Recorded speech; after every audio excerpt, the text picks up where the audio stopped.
Hey team, welcome back to the garage today. Today we're working on my 2013 Honda Odyssey. We're going to be replacing the driver's lower front control arm, which is this unit right here. Goes from that compliance bushing to the front locating bushing up there, and then it comes over here to this ball joint.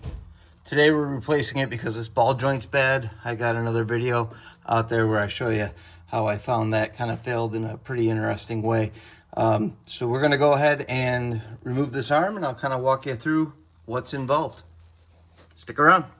The first thing we're going to do is we're going to go ahead and we're going to undo this castle nut here. So first thing we're going to do is get this pin off and out of the way. When I did them the last time, I reused the Honda cotter pin, if you will, safety pin, whatever you want to call it. So it might look a little different than some you've seen in the past, but I like their style. So there we go. So there's a little bit different. It's got this little retaining prong here that keeps it positively locked into the castle nut. So we're just gonna put that off to the side. I actually have a couple of these in the toolbox, so I might grab a new one. Okay, so I've gone ahead, I've loosened up my castle nut. I haven't removed it, I've just loosened it up enough to get the top of the nut to the top of the threaded portion of the ball joint. As you can see, there's a little bit of a gap there. So now what we're gonna do is we're gonna try, see if I can hit it right here with a hammer and get it to pop. If not, I'll have to get my ball joint separator tool out.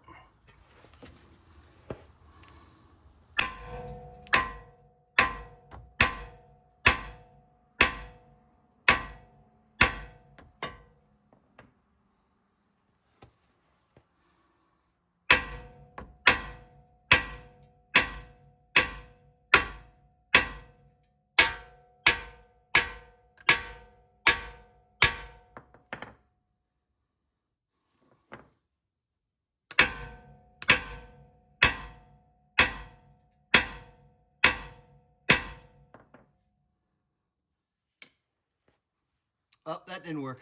We're gonna go grab the tool. Okay, so I got my ball joint separator tool here, and basically it just goes in between the ball joint and the knuckle, and then the upper part is gonna rest on that castle nut. Especially if you are reusing this, you don't wanna destroy the thread, so you wanna keep that castle nut up high enough to absorb that force. So basically, this particular tool uses a 15/16. I'm gonna slowly start applying pressure. If I get lucky, it'll pop. If not, I'll keep this pressure on and bang on the arm a little more and see if it'll go.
All right, so my joint tool popped out, and that can happen.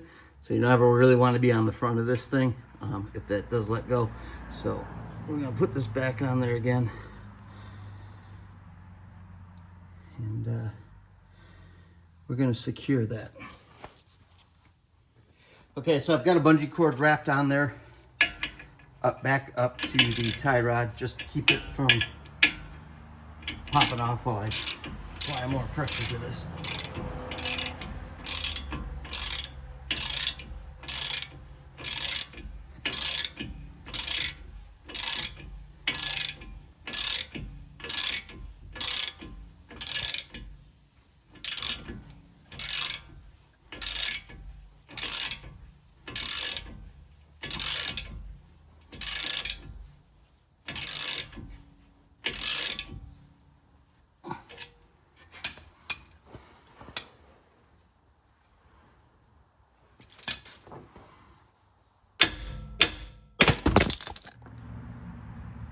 Alright, I didn't want to have to use my pickle fork on this because this is a warranty job and I don't want it to get denied because if I rip the boot, but I can't get it off with the other two methods, so we're going to do the pickle fork.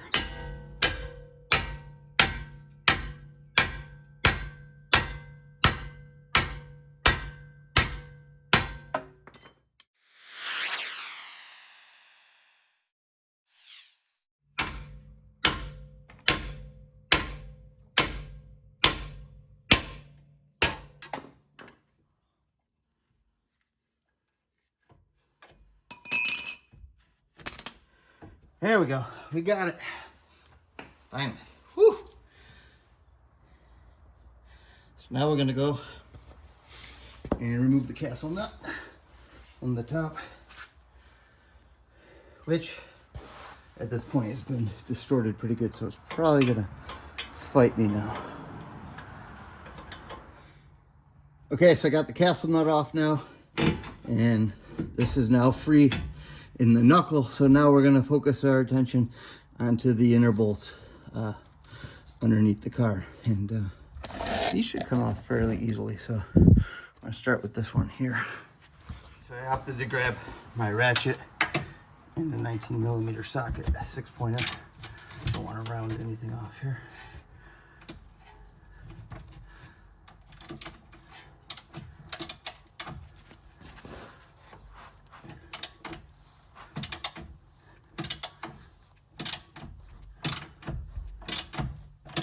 Okay, so I got the front bushing bolt loose. Now I'm going to work on this compliant bolt bushing. If you've never had yours off before, you might want to hit this top thread with like a PB blaster, some sort of penetrant. Make sure those threads are clean. You don't want to snap the bolt or snap that welded nut on top of the bracket. It could not be a good time. It looks like this one's going to walk out nicely on us.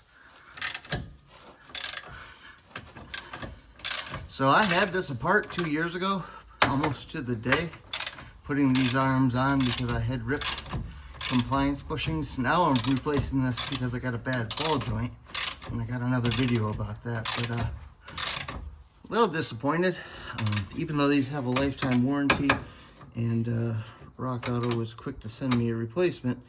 I'm not happy that I have to do this, especially because now I have to go get an alignment. So that's like another $100 out of my pocket. $150.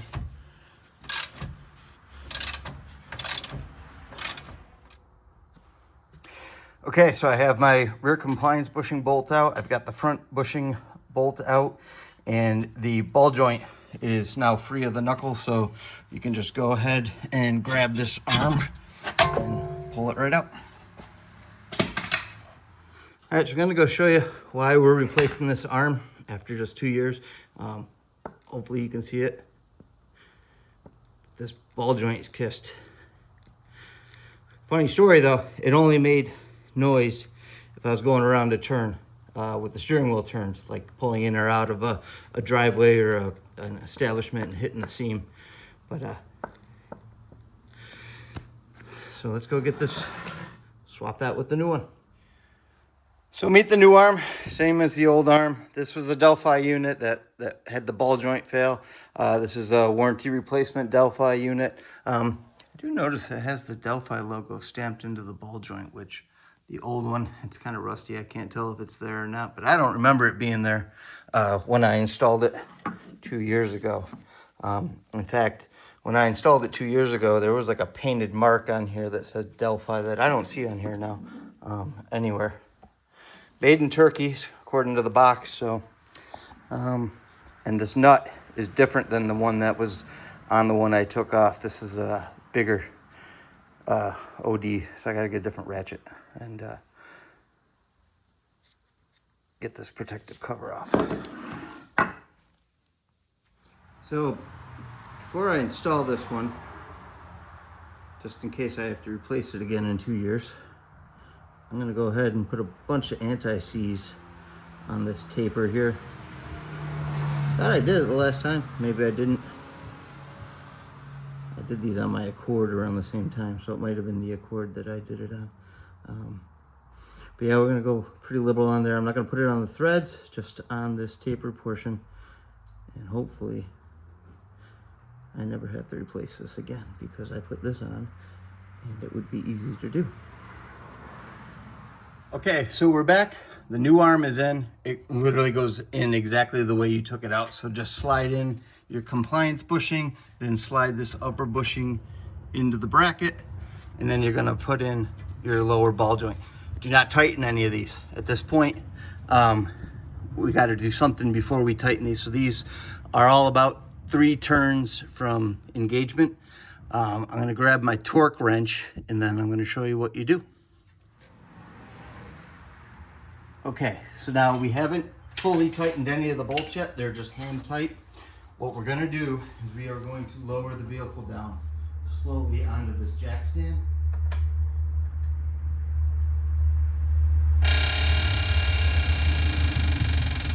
What we're gonna do is get the vehicle what they call ride height. So we're basically gonna get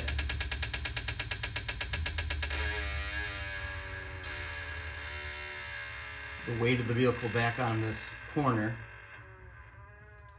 by letting out that jack all the way.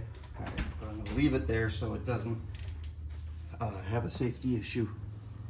So now that our vehicle's at ride height, we can go ahead and tighten that front bushing, this ball joint castle nut, and the rear compliance bushing. So the front bushing is going to be, let me grab my sheet here just to make sure I get it right. The lower control arm bolts, both of them are going to be 83 foot-pounds on that cradle. And then over here, you want between 47 and 55 foot-pounds. And the reason there's a range is because you might hit 47, but then you got to turn that castle nut a little bit to be able to get the pin into the hole that's in the castle nut and in the threaded end of the ball joint. So basically, you're just going to torque at the 47 and then turn it as needed to get the pin in, and then put the pin in.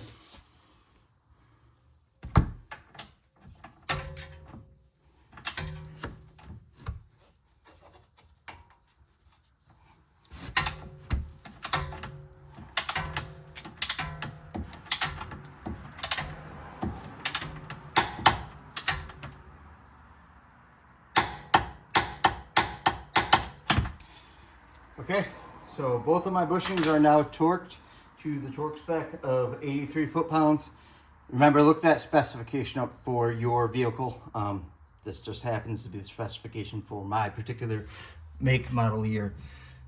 Now, the reason why why we put this down on the jack stand, this control arm on the jack stand to get the weight, is to get this arm at a neutral height where it will basically be sitting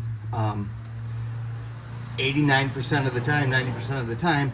So when we lock in these bushings, they're sitting in a neutral position. So when it goes up and down, it flexes. If we put it in while this arm was all the way down and then we bring it up, we'd be putting preload on that bushing.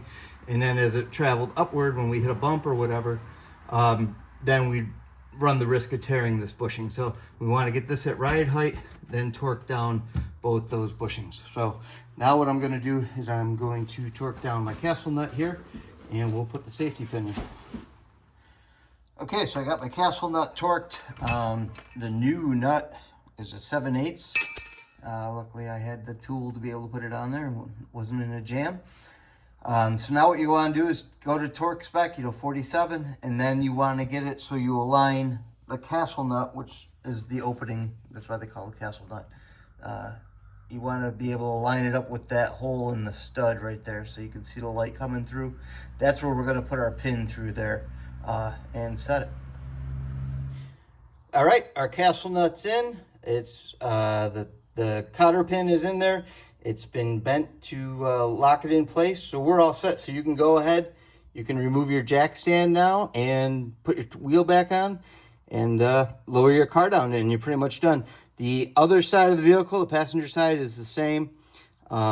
Same exact procedure. It's just a mirror image of itself.